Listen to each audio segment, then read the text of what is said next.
So we are in a brand new exciting generation as Nintendo fans right now with brand new hardware. We're waiting for a lot of third-party games to start showing up. And meanwhile, Sony and Microsoft are actually much further into their generations. And if you've kept up with any of the news and headlines and different things going on over at Microsoft as of lately, I think the general consensus online is that we are very much likely witnessing the downfall of Xbox, at least in the form as we know it right now. And we have known for a while that Microsoft and Xbox are starting to go in the direction of a third-party publisher. Let's put our games wherever people will play them. Let's try to maximize profits by selling our games full price on other consoles, but then having Game Pass within our own ecosystem and try to get people to play on our hardware first via the Game Pass sell. But over time, and especially recently, you might realize that Game Pass is a much tougher sell to the consumer now because they have officially raised the price of Game Pass Ultimate, the main reason you get the service to get day one releases, to $29.99 US. And that is obviously in conjunction with multiple price increases across the board for the Xbox brand. The Series X and S has gone up twice this year in terms of its retail cost. And while Sony has made one $50 price adjustment to the PS5 in terms of an increase, and Nintendo has increased the price of its original family of systems, but not the Switch 2, it's not a good look to do two price increases back to back, raise your flagship gaming subscription service. And then we had the comments where they were going to move their games to $80 across the board for first party releases. They walked that back, but then also insinuated that it's coming next year, just not in the current time frame, because maybe they thought it was too much all at once. But what I want to dive into is, as a Nintendo Switch 2 owner and somebody who obviously keeps up with the daily news around Nintendo Switch 2, what does this downfall mean in terms of the broader impacts of the gaming industry, and specifically for the Switch 2? Because right now, we have a lot of promises that Xbox is at some point bringing its big franchises like Call of Duty and even Halo, that we saw a brand new one announced yesterday. Yes, Halo is actually getting a remake from the original, just the campaign. It's going to PS5, okay? You have these big flagship names now being tossed around to go to other platforms other than Xbox. And what does that mean for the long-term trajectory of the Switch 2? Because while some games are actually in contractual agreement, others, many people might wonder where we're going to see Microsoft go. And we have some interesting recent comments from Phil Spencer surrounding the support and their plan of the support of the Switch 2. And we also have some new internal targets that Microsoft is now going after that is likely the reason we've seen these type of price increases across the board. And these things are not going to help their situation with the consumers and their spot in the gaming market. And they are going to launch next gen hardware, but I think we are very quickly going to see them go largely third party. And that's what I want to dive into today. So like, subscribe, and turn on your bell notification to join Sunbro Nation if you're new here. And I want to kick us off over at Bloomberg, where they do have the write-up with the internal profit margin targets from Microsoft. So you can see here, Microsoft pushes Xbox division to hit higher profit margins. Management's goal of 30% profit margins for gaming has led to job losses and canceled projects. That really hits home whenever you think about Perfect Dark and how many trailers and gameplay stuff we've seen about that game, and then it's just canceled. Well, a lot of this is probably due to this internal accountability margins, which is their big word that they're going after, the most corporate speak you can imagine. But just the key takeaways here: Microsoft Corp is asking Xbox gaming division to produce profit margins of 30% accountability margins, a term the company used in lieu of profit margins. The gaming division has responded to the new goal by canceling projects, raising prices, and slashing thousands of jobs, according to people familiar with the business. The new target was implemented by Microsoft Chief Financial Officer Amy Hood and has impacted strategies under Microsoft Gaming Chief Phil Spencer, with games that are cheap to make or likely to generate significant revenue taking priority over riskier bets. So this is the ultimate worst case scenario for what you want to see as a gaming fan. This is a company legitimately saying accountability margins are 30%, which, by the way, is well above the industry standard. I mean, Nintendo can sometimes get close to that in their best year. We know that Nintendo, the way they develop games, yes, they spend plenty of money, but they are typically much cheaper games to develop than what some of these AAA Sony and Microsoft titles are whenever it comes to the visual fidelity side of things and the hyper realistic graphics that Sony and Microsoft have chased over the years.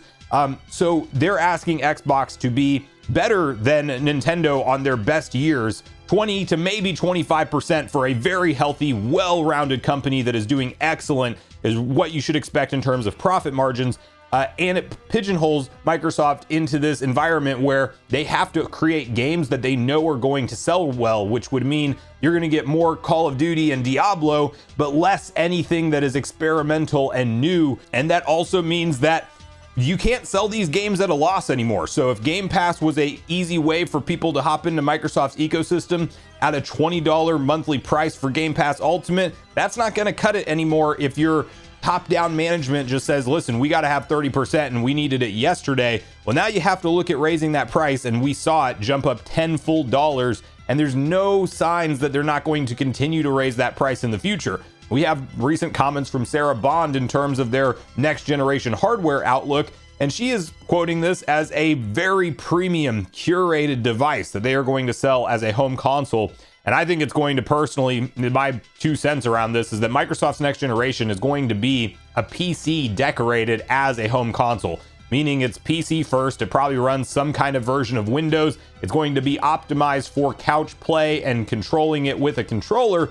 But at the end of the day, it's going to be like a high-end gaming PC that you can hook up to your TV. And if the Xbox Series price increases have told us anything, it's that Microsoft is okay with selling this thing at a break even or even profit level off of the hardware from day one, which historically, if you're not familiar, Sony and Microsoft, if they're not breaking even on their hardware at launch, they're sometimes losing money because they're going to make it back on the games. Microsoft doesn't seem to be generating enough revenue on the games itself, so they are actually going to inflate the hardware prices.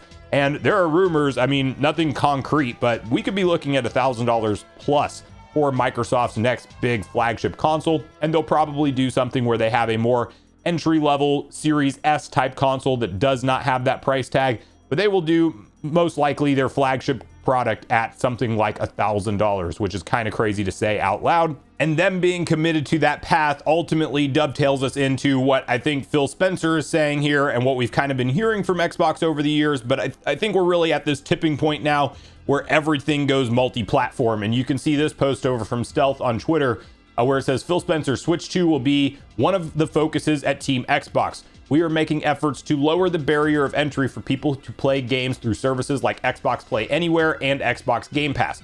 However, if there are people who want to play our games on the PlayStation 5 or the Nintendo Switch 2, we would love for them to play our games on those platforms. In that regard, we have received excellent support from both Sony Interactive Entertainment and Nintendo. And they also go on to say he called out Tony Hawk's Pro Skater 3+4 specifically, which is already on Switch 2, but we know Indiana Jones and Fallout 4 are coming in 2026. We have rumors that Starfield and other games are headed to Switch 2 as well. So we are in this environment right now with Microsoft and the Switch 2, where obviously, just like a lot of other game devs, they've only had the dev kits for so long, and a lot of the projects that you might see announced and confirmed for PlayStation support right now will obviously come to Nintendo Switch 2 as well.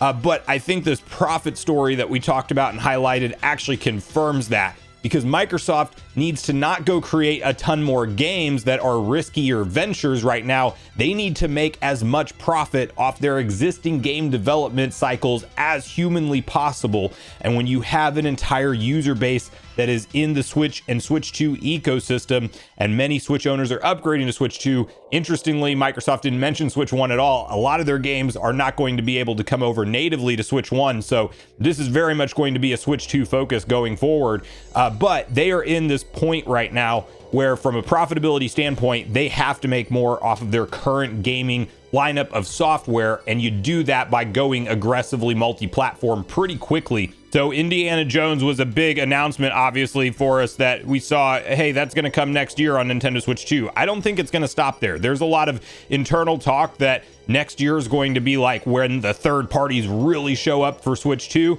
We just got the Fallout announcement, obviously, of that Fallout 4 coming to Switch 2, but we're going to get a Call of Duty game at some point. I think next year would probably be the time to reveal whatever Call of Duty is coming to Switch 2, and it's going to launch, and it's got to be day and date and content parity with other platforms. That is actually the legal document that Microsoft signed with the FTC whenever they were going through that entire Activision Blizzard merger. I think Forza Horizon 5 and probably the future Forza games are going multi-platform, including Switch 2. I think, you know, Ninja Gaiden 4 just released. I would love to see that go multi-platform to Switch 2, and I think it will eventually. The Oblivion remastered, Doom the Dark Ages, I think that one's probably already deep into development for Switch 2, and we do have some rumors around it. Gears of War Reloaded, like, pretty much no franchises off the table, including Halo, as we learned yesterday, with Sony getting that day and date, the Halo 1 campaign remake. This stuff is going to change pretty rapidly, and even though Microsoft is talking about next generation out of one side of their mouth, and I do believe they are going next gen, they will have a next gen offering, but this is going to be like the afterthought to them. I think they will be going very much trying to sell you Game Pass on PC and trying to sell their games full price on competitor platforms in terms of what their strategy is going to be when it comes to trying to hit these 30% profit margins. And ultimately, they know the Switch 2 is going to be a large piece of the pie when it comes to trying to achieve that. And it'll just be interesting to see what happens to Microsoft from here, man, because if you've been around in the gaming industry like I have, you know, grown up a fan your whole life, you know, thinking back to, I was a kid probably, I think holiday 2002, like a year after the Xbox came out. My cousin owned one, I wanted one, so I asked for that for Christmas birthday and got it. And listen, I had a ton of fun with the original Xbox, and to think they've been, you know, a competitive giant in the market this entire time since then, and now to kind of watch everything crumble and them go the way of almost like a Sega. Like yesterday's Master Chief coming to PlayStation thing felt like Sonic being on a Nintendo console. You know, it was one of those moments in gaming history, and it's kind of crazy to think where we're going to be in another 5 years from now when it comes to Xbox as a gaming brand. But they're telling you what it is. Everything is an Xbox according to their own marketing, and they're just trying to get you to play their games from a first-party perspective on any console, any device that can run them. That is very much going to include Switch 2. So interesting time for the gaming industry, but I really want to hear from you guys at this point in the video. What do you make of Microsoft's new internal profit targets, and do you think that that's going to be something that's detrimental to their ability to create brand new games and take chances? And are we just going to see more canceled projects from Microsoft? What do you think about the $30 Game Pass increase? What Microsoft first-party games that are not on Switch 2 today would you expect to see launch on Switch 2 now or in the near future? And do you think 2026 is going to be the big year of third parties kind of catching up with Nintendo's brand new console offering, and we're going to see a lot of these missing games hit the hardware or not? So make sure you share all your thoughts and feelings in the comments down below before you leave, regardless if we agree or disagree. Also, make sure you like, subscribe, turn on your notification bell. And with that, I've been Sunbro, you've been Nation. Thanks so much for watching, and I'll see you guys in the next video.